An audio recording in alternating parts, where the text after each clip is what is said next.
At NavVis, we've never been afraid to test our SLAM devices against terrestrial laser scanners. Occasionally, we've been told we're comparing apples and oranges. A fair point. TLSs and SLAM scanners are built for different purposes, but understanding where each one shines and where it doesn't is key to choosing the right tool for the job. And with more SLAM devices on the market than ever before, making fair, meaningful comparisons has never been more important, especially if you want to be sure you're not getting a banana when you were promised an apple.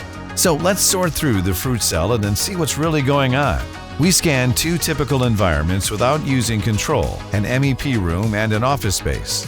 First, we compared data from NavVis MLX against a terrestrial laser scanner to establish a baseline. We then tested the two next best handheld scanners, one using the same LiDAR sensor as NavVis MLX and another with a smaller, cheaper LiDAR sensor.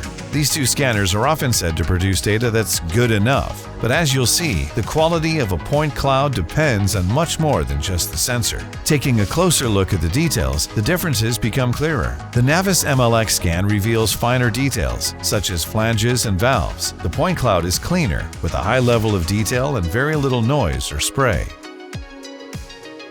Looking at the cross-sections, you can really see the difference in how objects are represented. What's clearly identifiable as a pipe with a specific diameter in the NavVis MLX scan is hard to recognize in the scans from the other SLAM devices, making reliable modeling a real challenge.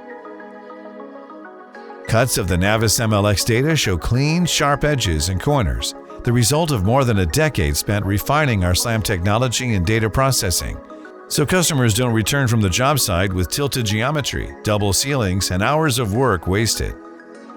The NavVis data aligns well with the TLS reference, while the scans from the two next best devices show pronounced drift and visible SLAM errors.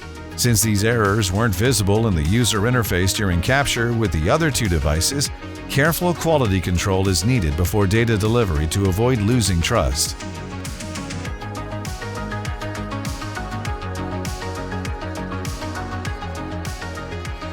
These problems become even more pronounced when scanning corridors. NavVis MLX provides real-time feedback as you scan, alerting you immediately if SLAM performance drops, so you can adjust on-site instead of finding out later after processing. Other devices, however, show significant drift both horizontally and vertically. Doors shrink, floors curve, and walls bend where they should be perfectly straight, creating a noticeable banana effect. In this example, NavVis MLX maintained an accuracy of just 5 mm without using control points.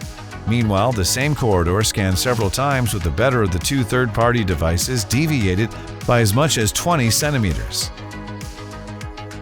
But why does this matter? Because in many SLAM workflows, errors only become visible after processing. Detecting and correcting those issues on site improves data quality, increases reliability, and saves valuable time later.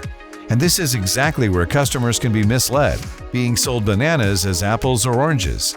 Because what's the value of a 3D digital representation if it's a misinterpretation of the real world?